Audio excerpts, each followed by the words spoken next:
Hi everyone, this is Gary, and today we're going to be talking about improving your compositional skills. We'll be talking about using the rule of thirds to help you lay out your photograph for the best composition, as well as talking about using things of foreground interest and lead-in lines to draw your viewer's eye through your photograph and keep them interested in it, as well as when to break some of these rules and to use unusual but interesting viewpoints from which to take your photograph. So here we go, let's get started.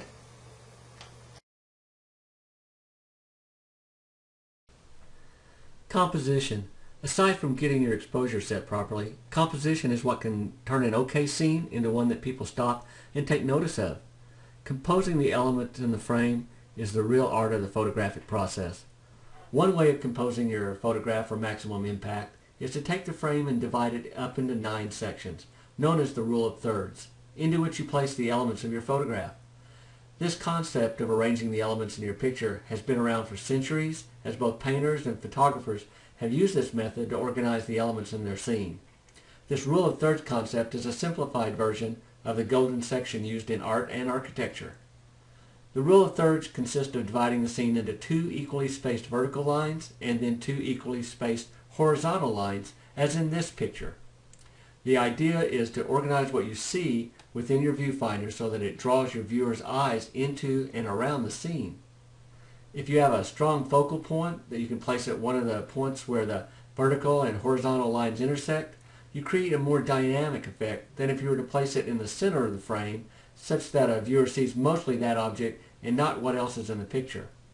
For landscape photographers, some of the most dynamic effects come from placing the horizon on one of the horizontal lines so that you have 2/3 land and 1/3 sky, or vice versa. As a rule of thumb, the only time it makes sense to place your horizon in the center of the frame is when you are shooting a reflection of a scene in water to create a mirror effect. Now let's talk about how to include foreground to create an image that ties something up close to the distant horizon.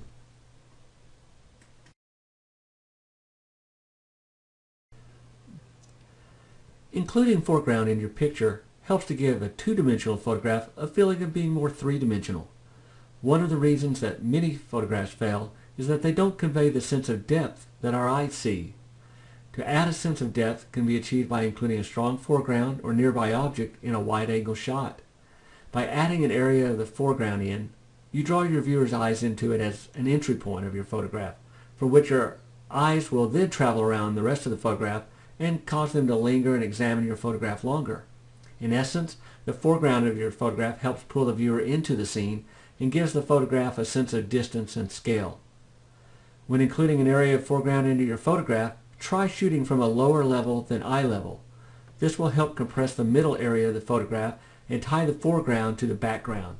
In this picture, I have included a pair of boulders to anchor the foreground and set my tripod at waist level, which has given the boulders more prominence in the scene. Another means of drawing the viewer's eyes into your photograph is to use lead-in lines, which I'll talk about next.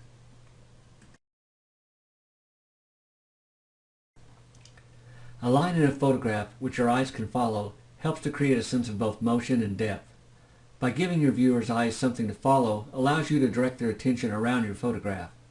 A line in a photograph can be a man-made object such as roads or paths, or natural lines that come from shapes in nature like a fallen timber, a winding river, or a row of flowers.